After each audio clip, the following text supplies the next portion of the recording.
হযরতে সালেবা রাদিয়াল্লাহু তাআলা এক যুবক সাহাবা, 16-17 বছর যুবক। আপনাকে বলছি গভীর খেয়াল, নবীজি কাজে পাঠালেন, সালেবা ওইখান থেকে একটু ঘুরে আসো, ওখান থেকে একটা কাজ করে আসো।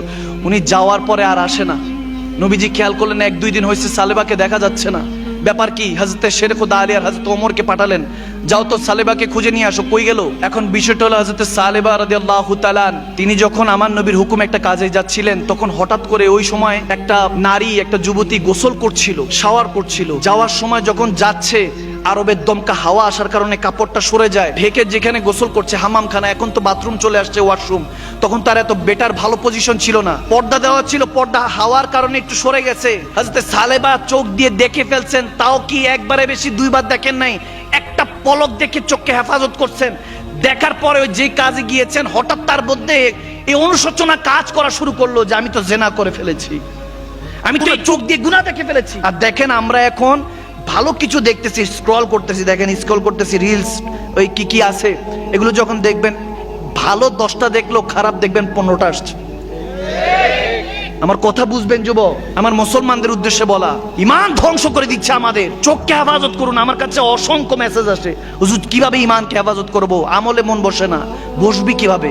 আপনার ব্রেন সেকেন্ডে চেঞ্জ হচ্ছে। একটা 15 সেকেন্ডের রিলস দেখলেন, দুঃখ কাঁদতেছে দেখলেন, এরপরে ঠাস করে দেখবেন একটা ফানি হাসি, ব্রেনটার মধ্যে এফেক্ট পড়ছে। তো আপনি কিছুক্ষণ 15 সেকেন্ড দুঃখ দেখলেন, আবার 15 সেকেন্ড দেখবেন হাসি খুশি, তারপর 15 সেকেন্ড দেখবেন একজনকে অপমান করছে।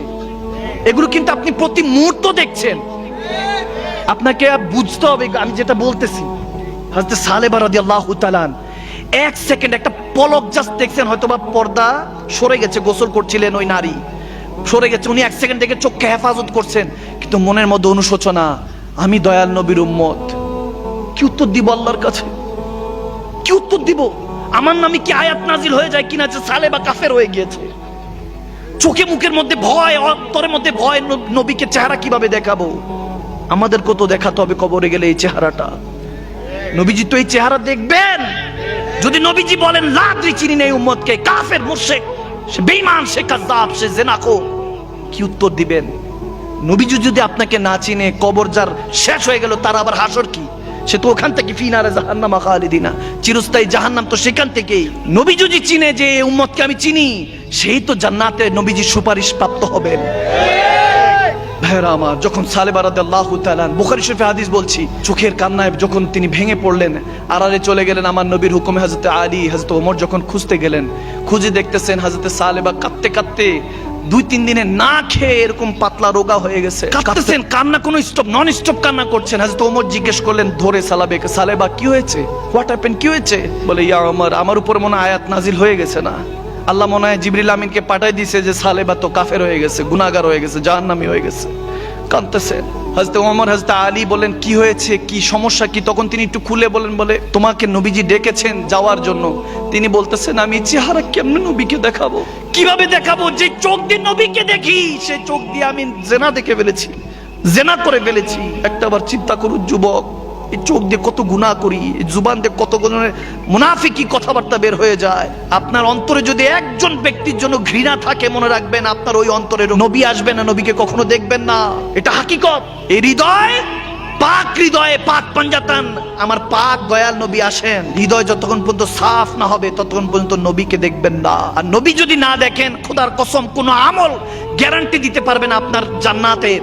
একমাত্র নবী যদি দেখেন, আমার নবী বলতেছেন মান রানি ফাকাত জাল হক, যে আমাকে দেখলো সে আল্লাহকে দেখলো। যদি নবীকে দেখেন, জান্নাত আপনার জন্য অপেক্ষা করছে।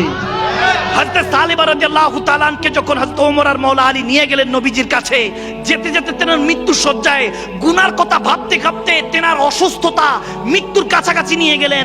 যখন সালেবাকে আমার নবীর কদমে আনা হলো, নবীজি যখন দেখলেন সালেবা রাদিয়াল্লাহু তাআলা নবীজির চেহারা মোবারকের দিকে তাকিয়ে একটা উফ করে কেঁদে উঠলেন, চোখের পানি ছেড়ে বলেন, ইয়া রাসূলুল্লাহ, আমাকে মাফ করে দেন। হয়তোবা আল্লাহ আপনাকে একান্ত মনে বলে দিয়েছে আমি যে গুনাহগার, আমি জাহান্নামী, আপনার উম্মত হওয়ার কাবিল না। তখন আমার নবী দেখতেছেন সালেবা রাদিয়াল্লাহু তাআলা ইন্তেকালের শেষ মুহূর্তে এদিক দিয়ে আজরাইল আলাইহিস সালাম আসতেছে। নবীজি বলতেছে, সালেবা তোর কিছু হয় নাই, তোকে আল্লাহ জান্নাত হিসাবে কবুল করেছে। এই কথা শুনতে দেরি নাই, সালেবা রাদিয়াল্লাহু তাআলা মুচকি হাসি দিতে দিতে বলতেছে, এখন আমি মরেও শান্তি পাবো ইয়া রাসূলুল্লাহ, আপনি আমার সাথে ওয়াদা করেন আমার জানাজা আপনি দিবেন।